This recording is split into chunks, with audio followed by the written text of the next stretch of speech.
Assalamualaikum warahmatullahi wabarakatuh. Selamat pagi kepada Pak Aris selaku dosen dari mata kuliah Fisika Awan semester 5 dan tentu saja teman-teman semua yang sedang melihat kanal YouTube saya. Pada kesempatan kali ini kita akan membahas mengenai beberapa jawaban dari mata kuliah Fisika Awan berupa ujian akhir semesternya yang terdapat 8 soal. Nah, mungkin durasi ini akan cukup panjang karena lagi-lagi kita akan ada perhitungan sama seperti UTS sebelumnya. Nah, untuk itu langsung saja kita akan menuju ke eh, PPT yang sudah saya buat untuk menampilkan jawabannya. Baik, saya kira sudah terbaca ya. Oke, kita akan mulai dari nomor satu terlebih dahulu, yaitu prinsip kerja dari radar, cuaca, lidar, sodar, dan distrometer dikaitkan dengan deteksi mikrofisis awan. Jadi kalau kita lihat ini adalah gambar dari radar cuaca salah satu ya. Ini saya ambil dari NOAA. Mungkin kalau BMKG sebenarnya beda-beda tipis. Kalau BMKG mungkin pakaiin gedung ya untuk operasionalnya. Terus lidar ini menggunakan pesawat, lalu ada sodar, pak sounding ya, jadi suara. Lalu ada distrometer yang menarik ini, distrometer ini ternyata banyak jenisnya. Nah, tanpa berlama-lama, kita langsung next saja. Ini dia, pertama radar cuaca, ini adalah gambar yang saya berikan. Jadi prinsip kerja dari radar cuaca ini, radar akan menghasilkan gelombang elektromagnetik pada panjang gelombang tertentu melalui pemancar atau transmitternya. Jadi di sini, nah lalu gelombang elektromagnetik ini dipancarkan ke atmosfer oleh antena radar dalam bentuk pulsa atau pulse ya. Jadi dia akan mencari objek-objek yang ada di atmosfer gitu. Ketika gelombang elektromagnetik bertemu dengan objek atau target, atau kita mengenal dengan echo, sebagai energinya dipantulkan kembali ke radar dan diterima oleh penerima. Nah, sinyal dari kembalinya ini diproses untuk menghasilkan data yang dapat divisualisasikan sebagai citra radar gitu. Kalau di BMKG kita mengenalnya pakai Sidarma ya. Radar cuaca memanfaatkan perubahan frekuensi sinyal pantulan efek Doppler untuk memantulkan kecepatan dan arah pergerakan objek yang berguna dalam analisis kecepatan angin. Jadi pulsa yang dia pancarkan, dia akan mengenai objek lalu itu dikembalikan gitu. Oh, ini mendapatkan sinyal objek dikembalikan. Nah, frekuensinya itu akan dijadikan visualisasi citra radar. Nah, yang menarik adalah semakin jauh frekuensi yang dipancarkan, tentu kualitas frekuensinya itu semakin menurun atau semakin buruk. Namun jangkauannya tentu saja semakin luas. Nah, itu adalah prinsip utama radar ya. Jadi objek yang lebih dekat tentu akan memiliki kualitas yang lebih bagus dalam visualisasi citranya. Nah, terus kita menuju next slide, yaitu menuju dari uh, LIDAR ya, atau Light Detection and Ranging. Nah, sebenarnya yang saya tahu LIDAR ini tuh bisa dua ya, bisa yang dia pakai pesawat, drone, maksudnya objek yang ada di langit, dan ada mungkin ada juga yang dia sebenarnya seperti radar, cuman emang memancarnya ke atas gitu. Cuman di sini kita akan fokus pada detection yang lidar yang lebih ke pakai alat atau medium tertentu dalam terbang ya. Dalam kasus ini pesawat atau drone. Nah, lidar digunakan untuk menentukan ketinggian, menganalisis struktur, serta mempelajari mikrofisis awan. Lidar dapat mengidentifikasi jenis partikel seperti tetesan air atau kristal es, serta memetakan distribusi dan ukuran partikel di dalam awan. Prinsip kerjanya itu, lidar menggunakan sumber cahaya berupa laser untuk memetakan pulsa cahaya ke arah target melalui drone atau pesawat. Lalu pulsa laser diarahkan melalui sistem optik untuk menjangkau target di atmosfer atau permukaan tertentu. Waktu tempuh cahaya dari pemancar hingga penerima dihitung untuk menentukan jarak antara lidar dan target.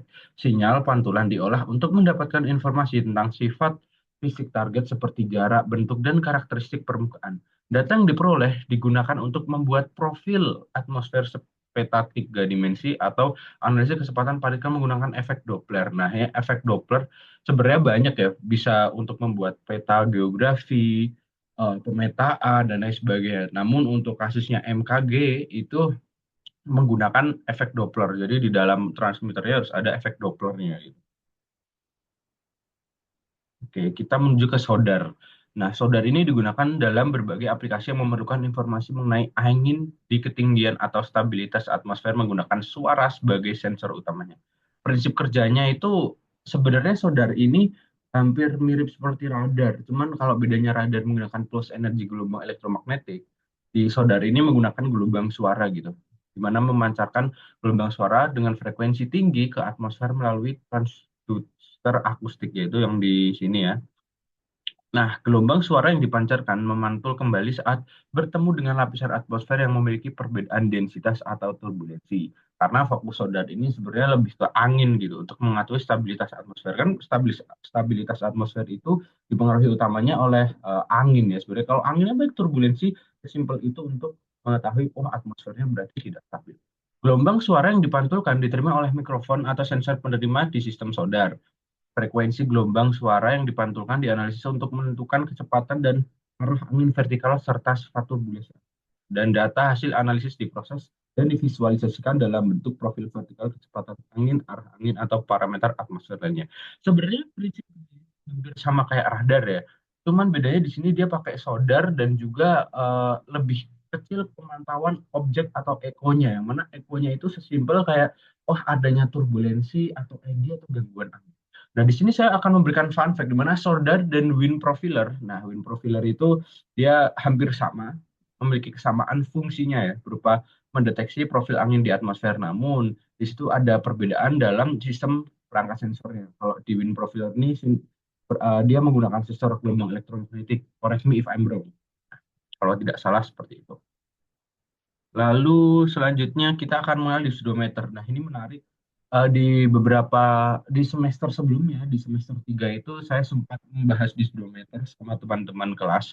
Yang mana di speedometer ini menarik ya, karena mungkin di Indonesia nggak begitu banyak dan cuman beberapa alat di Indonesia yang saya tahu. Hidrometer ini adalah alat untuk mengukur distribusi ukuran tetesan dan kecepatan jatuh hidrometeor. Atau ya bisa seperti hail atau es, lalu ada air hujan. Jadi dia apa namanya, diukur distribusi ukuran tetesan, kecepatan, dan mungkin volume apa namanya, penampungannya gitu. Dimana prinsip kerjanya ini, hidrometer mendeteksi tetesan hujan yang jatuh menggunakan sensor. Nah, di sini ada akustik, optik, atau laser yang ini nanti akan saya sebutkan. Lalu tergantung pada jenis hidrometernya. Lagi-lagi karena hidrometer itu banyak, teman-teman. Nah, lalu alat ini mengukur ukuran tetesan hujan dan kecepatan jatuhnya atau fall velocity dengan tingkat presisi yang tinggi. Ya, sensornya harus bagus gitu. Data yang dikumpulkan digunakan untuk menentukan distribusi ukuran tetesan hujan, drop size distribution, yang merupakan karakteristik penting dari curah hujan. Berdasarkan distribusi ukuran dan kecepatan tetesan, intensitas hujan atau rainfall intensity dihitung.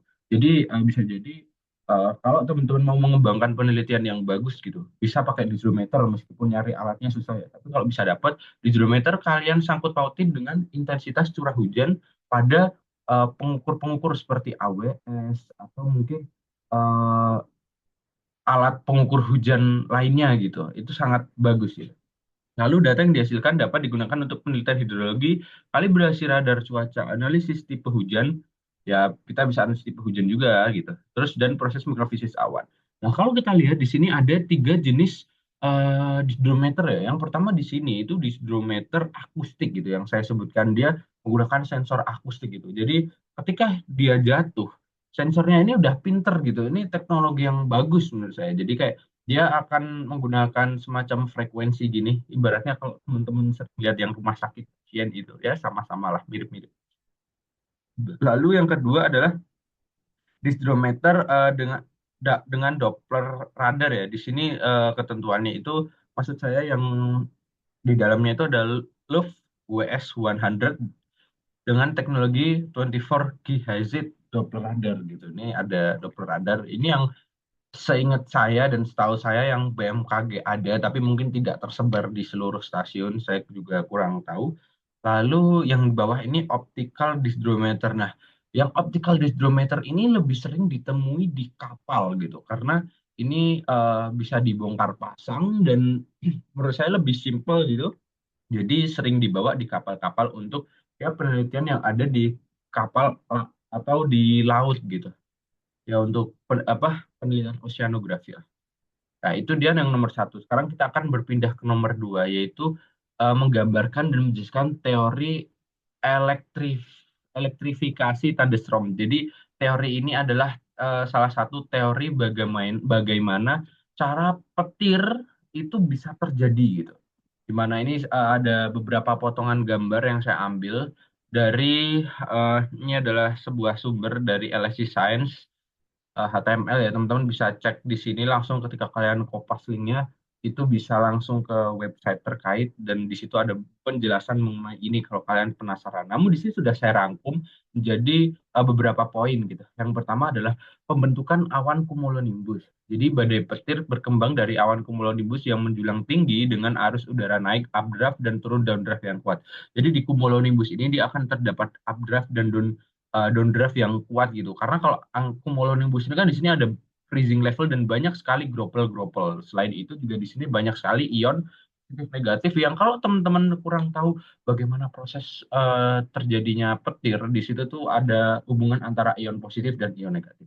Lalu yang kedua adalah interaksi antar partikel. Nah, nih di dalam awan tetesan air, kristal es, dan partikel es berinteraksi melalui tumbukan dan gesekan menyebabkan transfer muatan listrik antar partikel yang saya sebutkan tadi. Kan transfer muatan listrik itu berupa ion negatif gitu ya. Jadi ada gesekan lah ibaratnya pertemuan gitu antara beberapa ion gitu. Nah, ketiga pemindahan muatan melalui tumbukan. Tumbukan antara partikel yang lebih besar atau droplet dan partikel yang lebih kecil, kristal es atau tetesan air, pada suhu tertentu menyebabkan transfer muatan. Biasanya partikel yang lebih besar memperoleh muatan negatif, sementara partikel yang lebih kecil memperoleh muatan positif. Nah, ini tadi yang saya sudah jelaskan. Lalu yang keempat itu adalah pemisahan muatan oleh arus udara. Arus udara naik membawa partikel bermuatan positif ke bagian atas awan, sementara partikel bermuatan negatif yang lebih berat tetap atau terbawa ke bagian bawah menghasilkan pemisahan muatan vertikal. Nah, ini dia ini akan memisah gitu, yang negatif ke bawah, yang positif ke atas. Lalu pembentukan medan listrik yang kuat, di mana pemisahan muatan ini menciptakan medan listrik yang kuat di dalam awan dan di antara awan dengan permukaan bumi. Lalu pelepasan muatan sebagai petir gitu. Nah, di sini dia akan melepas, bisa kita lihat di sini. Ketika medan listrik mencapai kekuatan tertentu, terjadi pelepasan muatan listrik dalam bentuk negatif, menetralkan perbedaan muatan antara area bermuatan positif dan negatif. Lalu siklus ini mengalami siklus yang berkelanjutan. Jadi, fun fact-nya teman-teman, petir terjadi itu karena ion negatif ini berusaha untuk menetralkan agar tidak terlalu banyak ion negatif gitu. Jadi kalau petir itu terjadi, oh berarti di situ sedang ada proses penetralan eh, energi yang ada di situ biar tidak terlalu banyak energi negatif gitu. Dan ini akan siklusnya ini berulang gitu. Kira-kira seperti itu. Oke, next. Selanjutnya kita akan ke nomor tiga. Nomor tiga ini juga ada banyak. Yang pertama kita bahas yang A dulu, yaitu koreksi terhadap teori pertumbuhan difusi tetes hujan.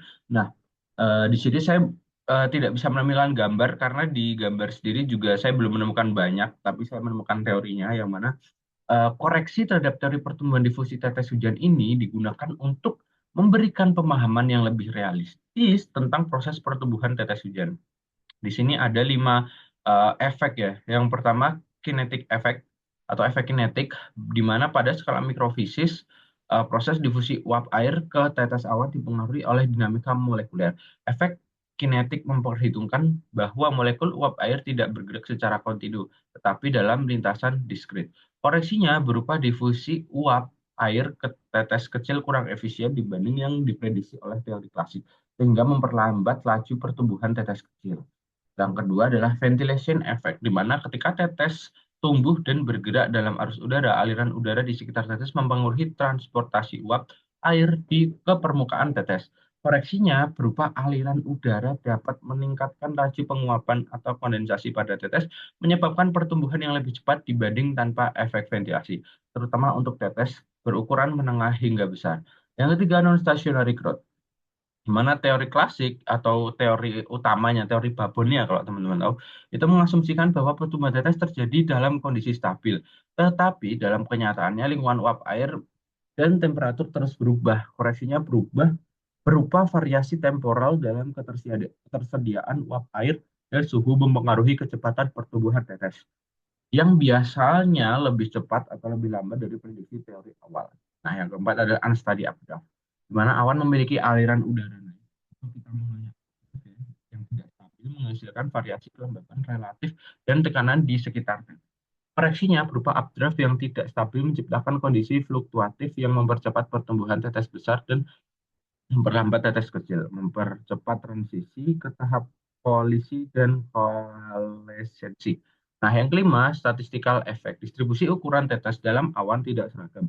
Dan variasi statistik mempengaruhi interaksi antar tetes. Efek statistik menunjukkan bahwa beberapa tetes akan tumbuh jauh lebih besar dan cepat karena berada dalam kondisi yang lebih mendukung. Akan distribusi ukuran tetes yang lebih realistis dibanding pertumbuhan seragam. Jadi intinya ada 5 efek ini adalah 5 hal yang mempengaruhi kenapa menjelaskan sesuatu proses pertumbuhan difusi tetesan air itu dapat terjadi. Misalnya tadi tentang kinetic efek ya, kenapa laju pertumbuhannya itu dia melambat gitu. Nah, itu karena adanya kinetic effect. Lalu kalau tadi ada yang lebih cepat itu juga bisa karena statistical effect gitu dan lain sebagainya. Jadi ketika nanti ditanya, loh kenapa ini lebih melambat sih proses tetesan hujan yang ada di Mirafish awan? Oh, itu karena kinetic effect gitu misalnya. Next ya. Nah, yang selanjutnya adalah 3B atau proses mekanisme cloud seeding.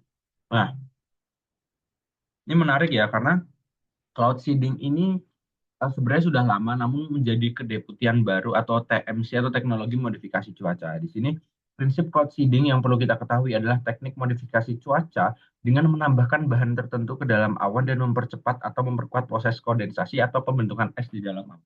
Teknik ini biasanya diterapkan pada awan cumulus atau stratus yang memiliki kandungan uap air yang cukup untuk mendukung proses precipitasi. Nah ya, lebih selamat gitu untuk awan cumulus. Jadi intinya dalam teknik modifikasi cuaca di cloud seeding ini kita menyemai ya awan itu dengan menaburkan beberapa bahan yang tentu saja sudah masuk dalam perhitungan dan bahan tertentu ya nggak bisa ngasal gitu. Jadi utamanya itu biasanya menggunakan garam, tapi ada beberapa hal lainnya gitu. Di mana prinsip kerja utamanya TMC ini itu kita harus memilih awan dulu, yang mana awannya itu ternyata beda teman-teman antara awan hangat dan awan dingin. Nah, nanti kita akan jelaskan. Namun intinya kita harus memilih awan sesuai kebutuhan tersebut. Lalu penyemprotan zat kimia seperti NaCl, periodida, atau CO2 padat digunakan untuk memodifikasi mikrostruktur awan yang mana ini juga sudah termasuk perhitungan ya. Jadi enggak langsung ngasih garam atau hal apa zat yang lainnya gitu. Nah, zat seperti para iodida tadi bertindak sebagai inti kondensasi atau inti es yang memicu pembentukan tetes air atau kristal es di dalam awan gitu. Lalu tetes air atau kristal es ini tumbuh melalui proses kondensasi atau akresi menjadi cukup besar untuk jatuh sebagai hujan gitu atau ya salju. Tapi kalau di Indonesia familiarnya hujan. Lalu tetes air yang cukup begitu besar jatuh ke tanah sebagai hujan atau salju tergantung pada suhu atmosfer yang ada. Nah, BMKG beberapa kali menjadi peran utama untuk menyemai awan ya. Salah satunya adalah teknik modifikasi cuaca pada beberapa tahun lalu untuk acara SEA Games di mana perlu untuk menghentikan hujannya gitu. Jadi ada banyak metode dalam teknik modifikasi cuaca gitu. Nah, salah satunya adalah cloud seeding. Nah, di sini saya akan menjelaskan cloud seeding perbedaan yang awan hangat dan awan dingin. Sebenarnya perbedaannya itu hanya pada pemilihan awan. Yang mana kalau awan hangat ini memilih awan yang bersuhu hangat seperti awan stratiform ya. Lalu menggunakan zat kimianya itu sodium klorida yang disemprotkan ke dasar awan.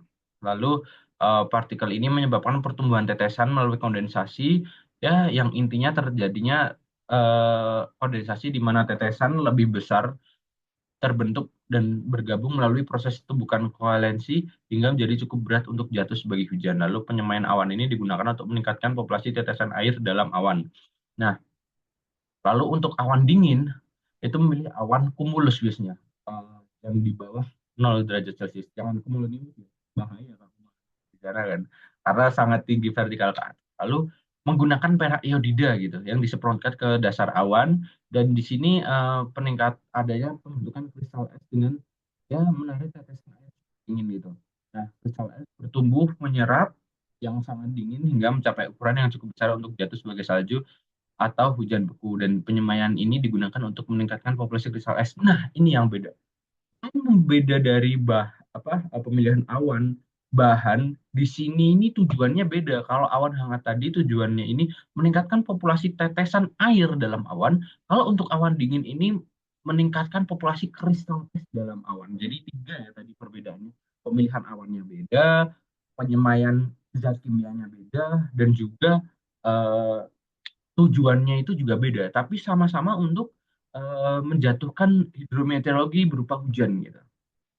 Nah, kita sekarang belajar ke 3C, yaitu perbedaan besar antara satu dimensi, dua dimensi, dan tiga dimensi pada numerik awan. Nah, fun fact-nya, di presentasi Pak Ari, saya itu menangani model numerik awan yang mana ya, bisa dikatakan mungkin saya sedikit lebih banyak membaca gitu. Untuk ini ya, di mana kita akan mengenal umumnya itu ada tiga jenis model awan ya.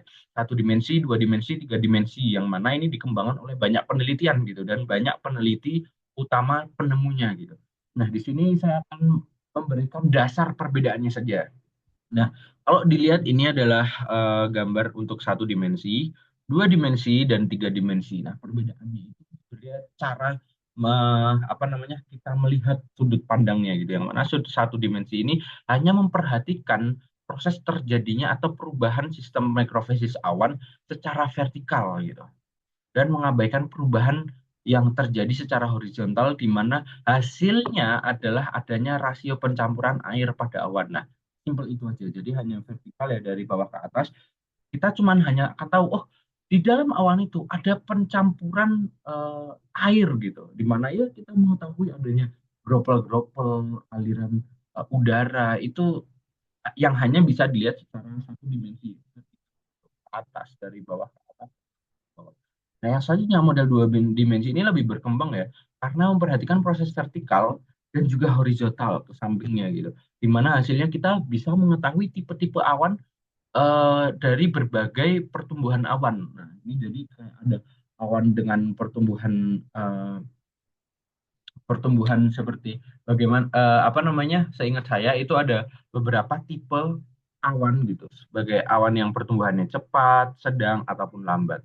Lalu yang selanjutnya adalah model tiga dimensi gitu, yang mana di model tiga dimensi ini ya sudah sangat terbarukan gitu, karena dia sebenarnya sama seperti dua dimensi, ada vertikal dan horizontal, namun horizontalnya ini secara tiga dimensi juga. Jadi kayak ibaratnya kalau kita melihat persegi panjang itu kita melihat panjang lebar tinggi gitu. Dimana hasilnya kita mengetahui dan mensimulasikan pertumbuhan awan atau badai itu sendiri. Jadi kalau di dalam konsepnya itu yang ada di buku, eh, mereka itu mengambil POV itu dari sebuah badai gitu. Jadi yang dua dimensi itu bagaimana tipe-tipe awan dalam pertumbuhan badai, dan kalau tiga dimensi itu bagaimana memvisualisasikan pertumbuhan badai gitu. Jadi ya kita bisa anggap saja sebagai pertumbuhan awan atau badai juga gitu. Nah, gitu kita juga bisa melihat proses mikrofisis awan yang ada dari proses tiga dimensi itu. Oke, yang selanjutnya kita ke nomor 4, proses mikrofisis yang ada pada gambar. Nah, di sini bisa kita melihat. Nah, di sini sebenarnya bisa mulai dari mana saja, karena umumnya itu dia hanya akan ke satu pusat, yaitu precipitation fallout gitu. Namun saya akan mencoba mengurutkan dari sebatas pengetahuan saya. Yang pertama itu tentunya ada kondensasi ya, atau uap air yang berubah menjadi tetesan air membentuk awan atau cloud water gitu. Di situ kan ada cloud water ini dari proses kondensasi. Lalu yang selanjutnya adalah deposisi, di mana deposisi ini uap air langsung berubah menjadi partikel es tanpa melalui fase cair. Lalu evaporation atau penguapan, di mana air cair dalam hujan atau es yang mencair berubah kembali menjadi uap air sebelum mencapai permukaan bumi. Nah, ini biasa kita menyebutnya sebagai virga ya. Lalu riming, saya nggak tahu rhyming, sebenarnya rhyming ya. Partikel air cair super dingin membeku di permukaan partikel es, salju atau gropel memperbesar ukuran partikel es. Lalu autoconvection, nah, atau konveksi tetesan air kecil dalam awan bergabung menjadi tetesan yang lebih besar hingga cukup berat untuk jatuh sebagai hujan. Lalu collection atau pengumpulan, di mana partikel-partikel di atmosfer bertabrakan dan bergabung menciptakan partikel yang lebih besar. Air awan, cloud water, dan es awan bergabung menjadi hujan.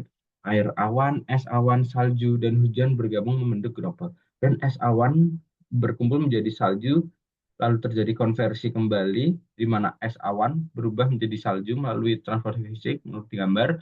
Lalu ada collection of ice by rain, di mana hujan menangkap partikel es yang kemudian mencair menjadi cair, lalu shedding atau air saya dilepaskan dan permukaan partikel besar seperti gropel membentuk tetes hujan yang kecil. Dan yang terakhirnya adalah precipitation fallout, di mana partikel presipitasi itu hujan, salju, dan lain sebagainya. Tapi umumnya hujan dan salju itu sudah turun yang atau ibaratnya itu gropel yang cukup berat lah ke permukaan bumi dengan dipengaruhi oleh gravitasi. Ya, itu dia proses mikrofisis awan ya. Ternyata kalau dulu kita menganggap fisika itu sangat-sangat apa namanya mata kuliah atau mata pelajaran yang sulit, ternyata teman-teman fisika itu menjadi pusat utama dari pengetahuan dari meteorologi gitu. Nah, di sini selanjutnya kita akan dari soal nomor 5 sampai 8 kita akan menghitung beberapa soal perhitungan. Namun di sini sudah saya sesuaikan angkanya 0,6 atau 0,6 karena sesuai dengan NPT saya 11220006.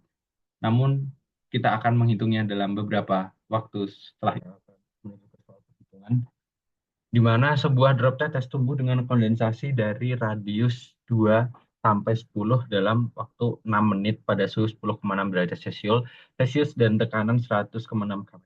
Tentukan jenis ambien es yang mengakibatkan solusi dan kandungan dalam persamaan pertumbuhan. Nah, di sini yang perlu kita ketahui adalah eh, di sini kita akan menuliskan yang mana sudah saya tuliskan ya, diketahui, ditanya, dan kita akan langsung ke dijawab. Nah, di sini eh, rumusan utamanya adalah kita mengetahui figur 7.1 Roger and Ye dari buku Roger and Ye. Nah, langsung saja kita akan mengerjakan soalnya. Oke, ini dia. Pertama, kita akan harus mengerjakan dari rumus ininya dulu ya, yang mana adalah R kuadrat T min RO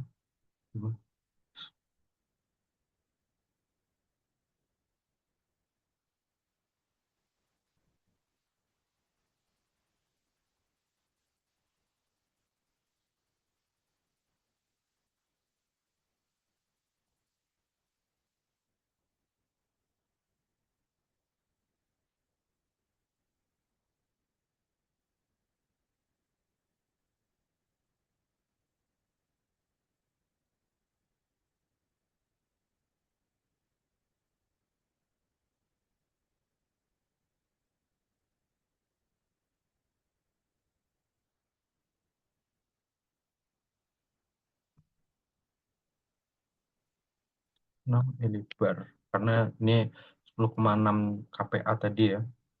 Lalu di sini log 10 dari ini adalah 2,05.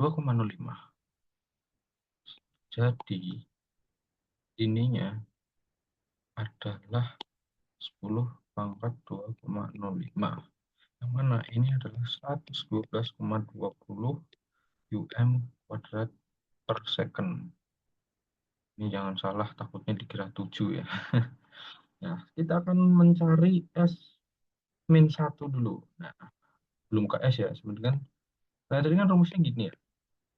Nah, cuman ini ada satunya gitu. Sehingga ini adalah 0,55. Ini 2 ya, jangan salah. Aduh, per 112,20. Hmm. Lalu, berarti kita langsung bisa S sama dengan 0,55 per 112,20 ditambah 1 ya, karena dari minus 1 ini gitu. Tambah 1, sehingga kita bisa cari S sama dengan 205 per 204. Ingat ya, ini tuh per 1 gitu. Jadi harus menyamakan pembilang dan penyebutnya dulu. Sehingga S-nya ini adalah 1,0049. Nah, karena kita perlu menjadikan S sebagai persen, ya tinggal komanya kedua, jadi 100,49%. Ini adalah hasil dari nomor 5. Oke, kita akan menuju ke nomor 6 ya. Nah, inilah nomor 6. Setelah perhitungan dihitung curah hujan mm per jam jika diketahui populasi droplet terdiri dari ukuran tunggal D-nya 0,6 mm ukuran PT saya dengan kecepatan jatuh U sama dengan 0,6 meter per sekon dan densitas droplet 20,6 tetes per M pangkat 3. Nah, ini sudah saya tulis diketahui, ditanya, bahkan rumus utama yang akan diperlukan gitu adalah R sama dengan Pi per N U D P pangkat 3 kali N lagi. Oke, langsung saja tanpa berlama-lama kita akan mengajukan nomor 6. Sudah saya sediakan blank space ya untuk nomor 6. Kita langsung saja masukkan rumusnya berupa F sama dengan Pi per 6 4 dikali D lalu D pangkat 3 N. Langsung saja ke R sama dengan Pi per 6 plus 0,6 meter per sekon. Maaf ini karena kita oret-oret langsung, saya perlu agar kita mengetahui proses demi proses. Jadi saya tidak hanya menjelaskan hasilnya, tapi proses bagaimana cara memasukkan angkanya tadi. Ini adalah 0,6 kali 10 pangkat min 3 meter. Jangan lupa dipangkatkan 3 karena di pangkat 3 ya. Lalu dikali lagi N-nya adalah 20,6 meter pangkat min 3. Nah, ini sebenarnya tinggal masukkan. Jangan lupa teman-teman, Pi per 6 ini, Pi-nya ini biasa ya, 14. Jangan sampai kelupaan. R sama dengan, eh, berarti langsung saja kita hitung. Setelah saya hitung, kira-kira itu hasilnya adalah 0, ini banyak di 1, 2, 3, 4, 5, 6, 7, 8 tuh. 1, 2, 3, 4, 5, 6, 7, 8, 13. Kenapa banyak, banyak sekali koma? Di sini ada banyak pangkat minusnya gitu, teman-teman. Udah pangkat minus dipangkatin 3 lagi gitu. Jadi emang karena ganjil ya, jadi pangkat 3-nya itu minus lagi gitu. Sehingga kita bisa sederhanakan jadi 13 kali 10 pangkat min 10 meter per sekon. Ya, sama dengan 13 kali 10 pangkat min 10 kali 10 pangkat 3 per 1 per 3600. Nah, di sini karena tadi jawabannya itu mm per jam ya. Karena ini masih meter per second, ini kita jadikan mm itu berarti itu meter ke mm itu kan kali 10 pangkat 3 gitu. Karena kalau ini,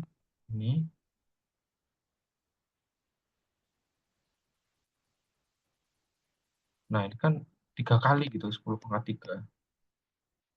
Nah, terus sedangkan ini 1/3 karena ini awalnya second, jadi kita harus menjadikan ke dalam jam. Second per jam itu kan berarti dibagi oleh 3.600 sehingga hasilnya adalah 117 per 2500 yang mana 0,046. Aduh, maaf, ini kurang gitu sih. 0,046 mm per jam. Kalau mau disederhanakan ya sama kayak 46 kali 10 pangkat min 3 gitu. Biar nggak koma, karena ada orang nggak suka koma kan.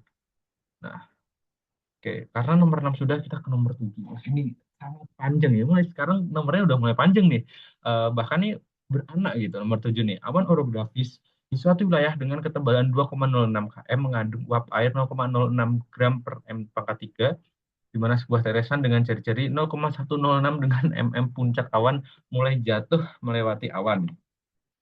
Nah, lalu kita harus menentukan ukuran tetes yang muncul pada dasar awan dengan menggunakan persamaan dasar pertumbuhan kontinu di mana diasumsikan dalam unit efisiensi penggabungan atau collection dengan mengabaikan aliran udara vertikal dalam awan dan pertumbuhan melalui kondensasi. Yang B, waktu yang dibutuhkan tetes untuk jatuh melalui awan dengan asumsi terminal velocity tetesnya atau K3R sama dengan, oh bukan, velocity tetesnya itu K3R di mana K3 adalah 8 kali 10 pangkat 3 per sekon ya. Ini sudah lumayan mulai sulit ya karena kita harus eh mencari K3-nya dulu.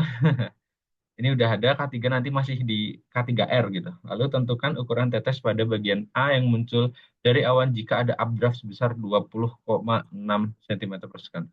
tanpa berlama-lama kita tulis. Nah, di sini sudah saya tulis, diketahui, dijawabnya ya. Sebenarnya sama A sama B sama-sama cari RB, cuman pada RB-nya ini U-nya ini 20,6 cm per second. Akan jawab ya teman-teman. Sekarang nomor 7 yang A terlebih dahulu. 7A. Hmm. Itu rumus utamanya adalah RB min RT sama dengan EM per 4 GL T0. U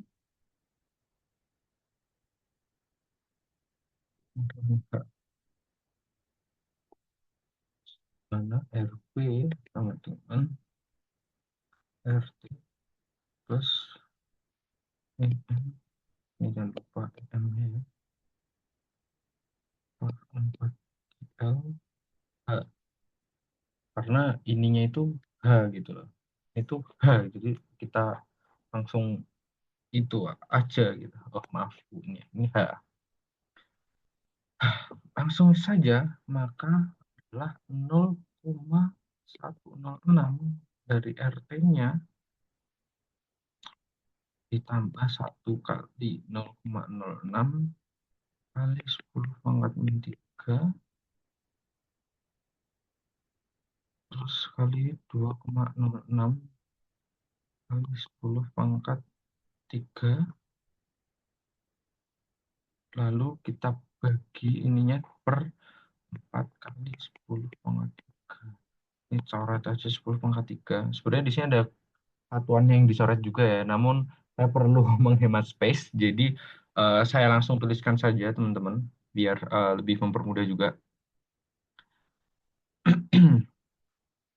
Di mana hasil dari semua ketika sudah diperhitungkan adalah kita mengetahui 0,106 mm ditambah 0,0309. Oke, yang mana RB-nya kita ketahui adalah 0,1369 mm. Ini adalah hasil akhirnya. Oke. Nah, kalau tadi teman-teman penasaran, ini ternyata masih banyak space. Ini pencoretannya itu adalah 0,0106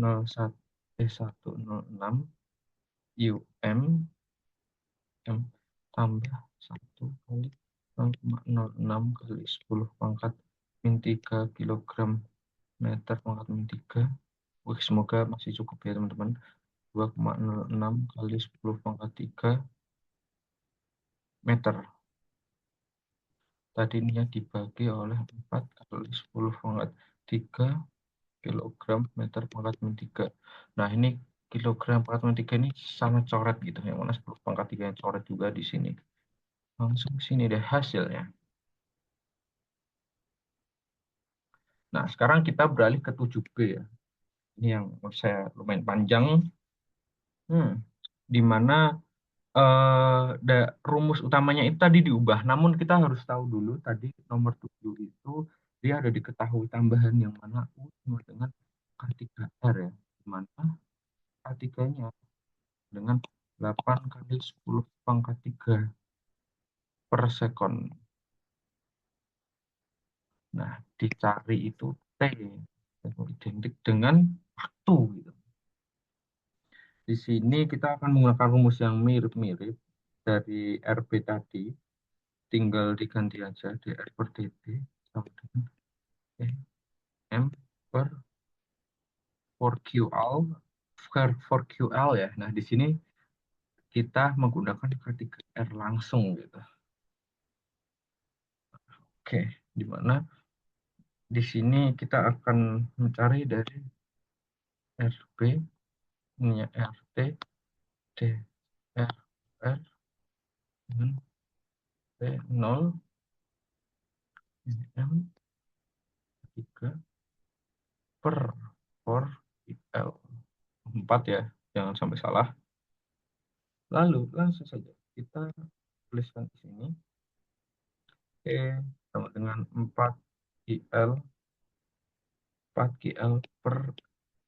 E M A 3. Nah, ini pakai len ya karena pindah ruas tadi. dari ini RB per RT. Nah, mantap. Langsung saja kita tulis. Oke, sama dengan 4 kali 10 pangkat 3 kilogram meter pangkat 3. Ini bukan panjang nih. Karena panjang. Tadi satu. Perlu kita satu ya. Lalu dikali 0,06 kali 10 pangkat min 3 kilogram meter pangkat min 3. Bau-bau udah kena coret nih. Langsung aja coret, coret. Gitu. Terus 8 kali 10 pangkat 3 per second. Nah, di sini ada len. Ini kali ya. Len dari RB per RT. Yang mana hasil dari RB RT-nya tadi yaitu 0,1369 per 0,106. Ini yang tadi kita dapatkan dari 7A ya. Jangan lupa. Dan ini 0,106 itu dari soal diketahui. Nah, langsung saja. Karena sudah, oh iya, 10 pangkat 3-nya bisa dicoret kayaknya ya. Ya ini, 10 pangkat 3 coret, coret. Nah, hasilnya adalah 8,333,3 dikali len dari len ini itu setelah saya hitung hasilnya itu eh, adalah 2131,75 ya. Oh, sorry, sorry. Ini belum. Ini adalah hasil akhirnya. Sorry, sorry.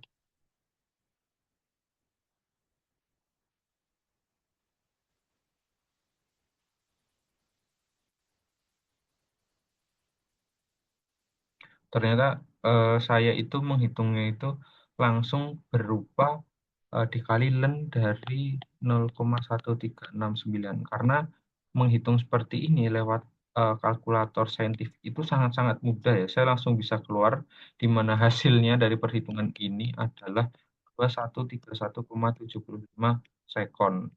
Ini adalah hasil akhirnya. Namun, nggak afdol kalau kita nulisnya gini. Kan orang bingung 2131 sekon itu berapa menit. Itu loh. Jadi langsung bisa kita tulis hasil akhir itu membutuhkan waktu. T-nya itu adalah 35 menit dan 1,7 detik atau 2 detik lah gampangannya. 2 detik itulah. Ini adalah hasilnya. Jadi untuk menghitung tadi dari soal diketahui ya, mana coba kita lihat. Eh, Waktu yang dibutuhkan tetes untuk jatuh melalui awan dengan asumsi terminal velocity tadi itu hasilnya itu lama juga ya, butuh waktu setengah jam gitu, 35 menit. Untuk soal selanjutnya kita akan menghitung soal C ya.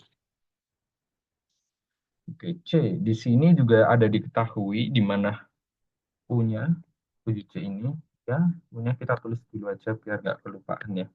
20,6 cm per second dan juga yang ditanya itu eh, RB-nya ya. Jika R0-nya itu adalah 0,106 milimeter, kita akan langsung eksekusi. Di mana U ini adalah rumus utamanya, itu sama seperti K3R0 ternyata. Itu 8 kali 10 pangkat 3 per second ya. Itu kita kalikan 0,106, langsung aja kita masukkan mm dan dihasilkan 848 mm per second. Ini sangat penting ya ini, karena nanti akan kita gunakan di bawahnya. Langsung saja kita ke rumus yang seperti tadi ya. Ada rumus ini lagi yang bikin kita perlu menurunkan menurunkan rumus per IL. Sini adalah R, maaf ini U, sorry. U. Min U. Nah, gimana penurunan rumusnya menjadi RB, RT, DR sama dengan 70 M per 4QL. Sebenarnya rumus EM per 4QL ini selalu kita pakai ya.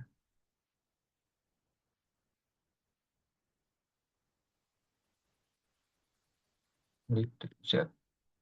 Mantap. Dan rumusnya adalah B min R0 sama dengan E M per 4QL U R U min R Z. Lalu setelah ini kita langsung bisa masukkan ke rumus ya. Jadi ini adalah eh, rumus utamanya dan bisa kita langsung masukkan rumus yang mana RB 0 sama dengan 0,06 nol ya, kali 10 pangkat min 3. Kalau udah pangkat min 3 min 3 ini kayaknya udah persiapan coret gitu loh. Kilogram meter pangkat min 3 persiapan coret ini mah. Per 4 kali 10 pangkat 3 kilogram meter pangkat min 2. Oh, pangkat min 2 belum coret berarti. Wah, tapi 10 pangkat 3-nya sepertinya bakal dicoret 4 kali. Oh, sorry, ini harusnya 10 pangkat min 3 ya, sama ya. 4,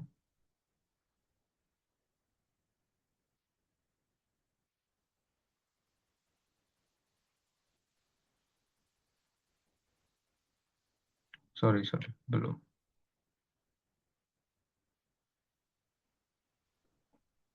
Baik.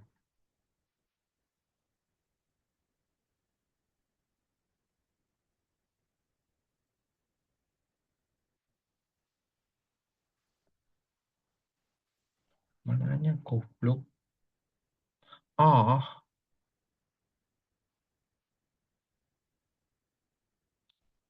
kok keluar?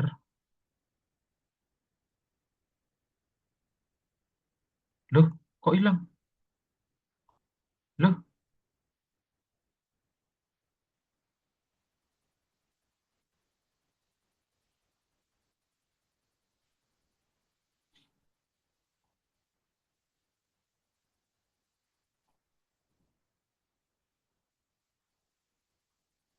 oh, selamat. Untuk tidak jadi hilang, teman-teman.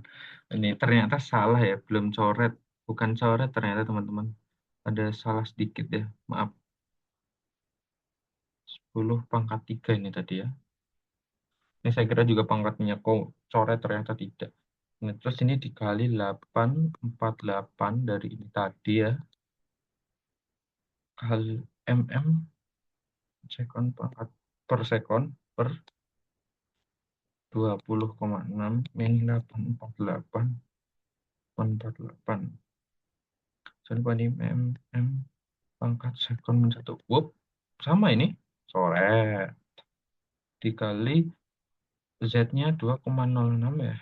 Kali 10 pangkat 3. W, lah ternyata ini coret ya. Ini kan 10 pangkat 3. 10 pangkat 3 coret. Dah. Lalu, apa lagi yang bisa dicoret nih? Hmm, apa lagi? Lah, ini saya curiga ini kilogramnya pangkat min 3 nih. Iya nggak sih? Ini juga pangkat min 3 seingat saya. Jadi coret. Sehingga RW-nya kita ketahui adalah 0,031 plus RO. Nah, RB sama dengan 0,031 plus 0,106. Yang mana hasilnya RB adalah 0,137 mm. Ini adalah jawabannya untuk 3C. Finally kelar. Sekarang kita ke nomor 8. Wah, ini nomor 8 menurut saya juga lumayan sulit ya. Tapi kita coba aja yuk. let's go. Kita coba dengan nomor 8.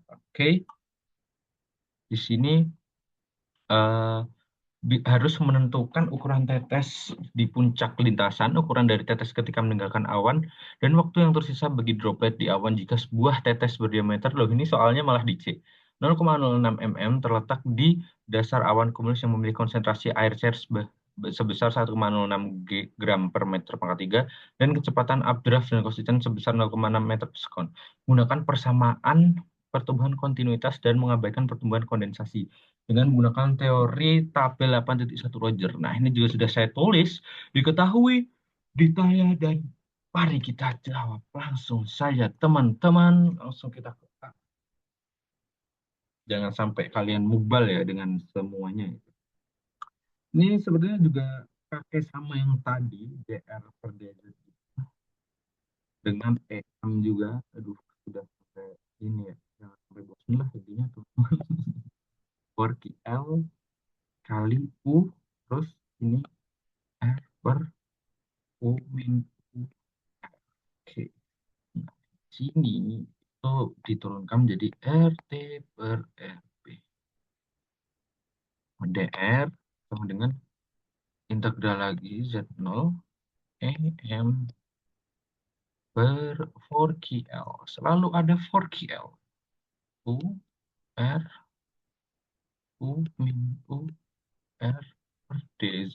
Kali DZ. Sorry. Nah, tanpa berlama-lama lagi, RT min RB sama dengan EM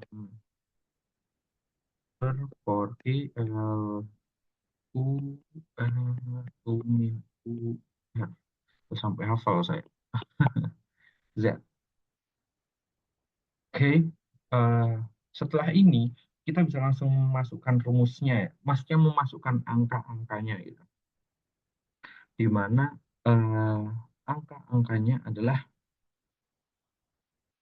RT min tadi kan RT-nya kita udah ketahui gitu ya. Jadi sebenarnya bisa kita tulis. Namun biar nggak terlalu bingung karena terbanyak angka kita tulis aja deh. Gitu ya. Sama dengan kita masukkan 1,6 kali 10 pangkat 3 per 4 kali 10 pangkat 3. Oh, sama nih, 10 pangkat 3, 10 pangkat 3. Coret tidak, coret tidak, coret tidak, coret tidak. Oh, sorry, ini ternyata itu minus ya. Jangan sampai kelupaan. Nggak bisa coret ternyata.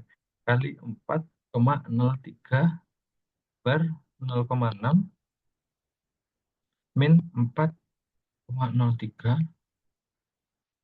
kali 3.000 kali 10 pangkat 3. Saya salah ternyata bisa coret. Cret, cret. Nah, di sini ketika sudah dihitung, RT. Nah, kalau ini udah dihitung itu hasilnya itu, ya, saya lingkarin aja biar nggak bingung. Itu hasilnya adalah min 0,934. Nah, setelah sudah dihitung min 0,934, di sini RB bisa terus nih, min 0,06 sama dengan 0,934. Ya, karena dia pindah ruas, maka jadi plus ya. Jangan lupa dengan RT sama dengan min 0,934 plus 0,06, tapi ternyata tetap menang minusnya di mana RT sama dengan min 0,874. Ini adalah hasil akhirnya. Ya, tetap minus RT. Sekarang kita ke soal yang B. Lagi-lagi kita menggunakan rumus yang sama, tapi mungkin tinggal diganti ya. Rumus utamanya sama. Ya udah deh, saya tulis lagi aja daripada kita bingung ya. U, R, U, min, U, R, DR. Saya tinggal dibalik-balik aja sih. Oke. M, DZ. Ini jangan lupa 4QL. Nah, selalu ada 4QL, 4QL, 4QL gitu. Sini kita kan cari RF ya. Raffi gitu. Bukan. Bercanda. R, U min U R, sini DR sama dengan Z, Z0 E M per 4QL. As always like that. DZ. Kalau tadi biasanya ada U ininya ini dipindah ya sebenarnya gitu. Makanya kok nggak adol nih, nggak ada U per U R-nya gitu. But it's okay. Tinggal kita cari RF, lupa maaf, R0,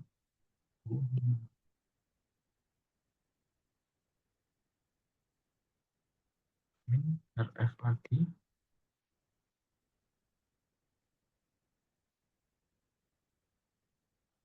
Ini ternyata lebih banyak ya.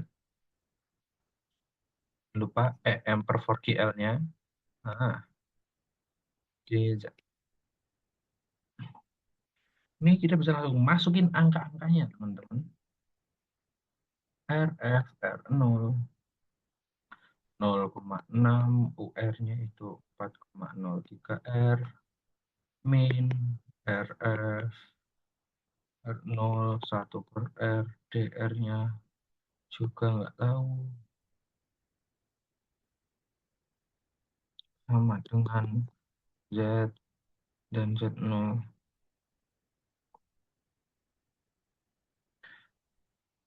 EM kita uraikan dulu ternyata 4QL ya, jangan lupa DZ. Sini kita akan mengetahui dari ini, dihitung dulu ya intinya ya. Itu adalah 0,148 lan RF min RO min lan RF min RO dengan EM per 4QL Z 0,148. Aduh, sulit nih, semoga blank space-nya tetap muat ya. RF min 0,06 karena RO-nya 0,06 dan 1,06 ini 10 pangkat min 3. Aduh, maaf nih, tempatnya hampir tidak muat. Pangkat 3 kali 3 kali 10 pangkat 3 kali pangkat 3. Coret, coret.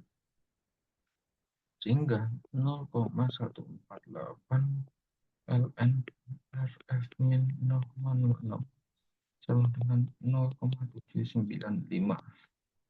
mm. 7,95 ini hasil perhitungan yang ini ya teman-teman. Nah, langsung aja RF tinggal di LN-nya dipindah gitu-gitu, dan saya sudah menghitung hasilnya ada 0,939 mm. Ini adalah hasilnya yang B. Wah, lumayan berat juga ya.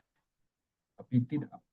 Sekarang kita akan ke C atau nomor terakhir kita. Semoga teman-teman juga tidak lelah.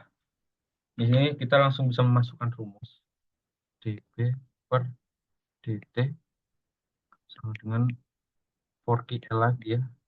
Kita harus tidak bosan dengan L. Di sini kita mengetahui sini aja RF 0 1 min U R DR T0. Soalnya ini kan kita cari waktu ya, tapi rumus utamanya tetap ini gitu. F 0 1 R R.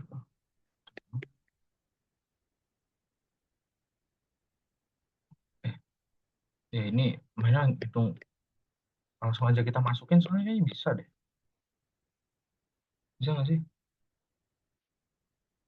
Oh, di sini yang perlu kita ini itu punya ini itu tinggal diganti dengan K3R gitu. Jadi rumusnya itu jadi RF R0 super R DR K3 T0 T 0 for IL dt. Nah, langsung aja. Kan kita tinggal len-lenan gitu. Nah, ini R ya. Len yang R kecil, kemudian E M per 4 L K3T. Apa K3T? Langsung aja masukin N. 0,94. Yang mana 0,94 kalau teman-teman penasaran itu dari ini 0,939 saya bulatin aja jadi 0,94 kurangi ln 0,06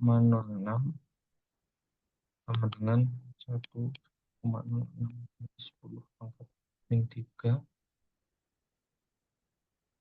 per 4 kali 10 pangkat 3 8 kali 10 pangkat 3 min 3 D. Ya, tidak bisa coret lagi.